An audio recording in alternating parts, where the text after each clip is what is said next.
I literally just rolled out of bed and thought, hey, maybe I should record one of the scripts I wrote. Okay, so here we are, let's get started. A fursona is probably one of the most important things to have in the furry fandom. They can be difficult to create, which is why people tend to go through many fursonas throughout their life, or have multiple fursonas. Hello everyone, I'm Solarsaber, and today I'll be telling you how I got to the fursona you see standing in front of you today, Venus. We'll be going in chronological order, so let's blast to the past real quick. I created my first fursona ever in 2011, so I was 10 years old. I say fursona, but I didn't know what a fursona was back then. I was just really into warrior cats, so I created a cat that represented me. She wasn't a warrior cat though, just a normal cat, I guess, and her name was Luna. Luna was incredibly unoriginal. She was just a gray cat with an emo bang. That was it. She had moon markings on her paws, so I guess that was cool. To be fair, she was completely gray because I intended for her to be a Russian blue cat. I thought they were cool at the time. Anyway, in 2012, when I was 11, I redesigned Luna. She was still a gray cat, but with moon markings this time. I know, totally creative, right? The emo bang also did not go away. The moons could glow and stuff, and she could also grow wings if she wanted to. I don't know, I was just going with the flow back then. She wasn't really that special.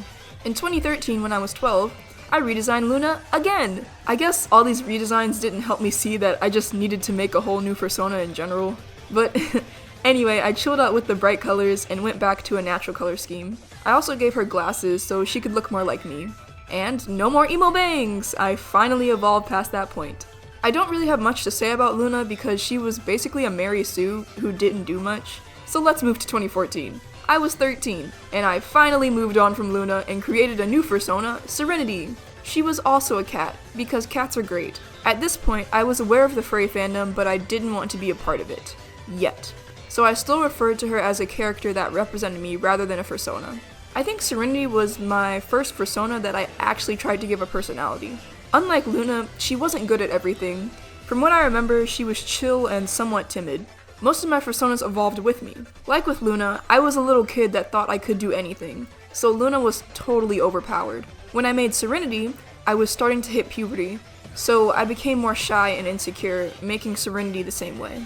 In 2015, I was 14 and moved on from Serenity to create Aster. Once again, another cat. However, I officially labeled myself as a furry at this point and acknowledged that this was my fursona. Serenity became an original character of mine rather than a fursona at this point. This was also my first time designing a fursona that wasn't just two colors. Aster is still around and is one of the 4 fursonas I use today. Yes, 4 is kind of a lot, but we'll get to that later. She's very childish and represents the part of me that's always excited to learn and do new things. In 2016, she got a slight redesign, but nothing really changed except for me making her leg markings stripes instead of solid. In 2018, she got another redesign because I thought she was the one I'd be making into a fursuit, so I made her design more fursuit friendly. Around this same time, in 2016, I bought Archer from someone on DeviantArt. This was my first time having a canine as a fursona, and Archer is still my only canine fursona. Her personality can be mostly described as arrogant bitch and also grumpy. Archer would be me if I wasn't polite and held my tongue at stupid statements. The only emotion of mine that I bottle up and repress is anger. So Archer represents all that bottled up anger. That's why she's still around today. Over time, I started to simplify Archer's design mainly because I'm lazy and don't like to draw markings that are too complicated. In 2016, she got a simpler redesign, and then got an even more simple redesign in 2018. She recently got one more redesign this year, making her a wolf-demon hybrid rather than a wolf dog. And now we're finally at Venus. Venus was created in 2018, so she isn't that old. The only major change she's gotten is going from having a nub tail to having a long one. Venus is very loving, confident, and empathetic. She's my main fursona because she's almost literally me. Personality-wise, I think the only difference is that she has a bit more patience than I do.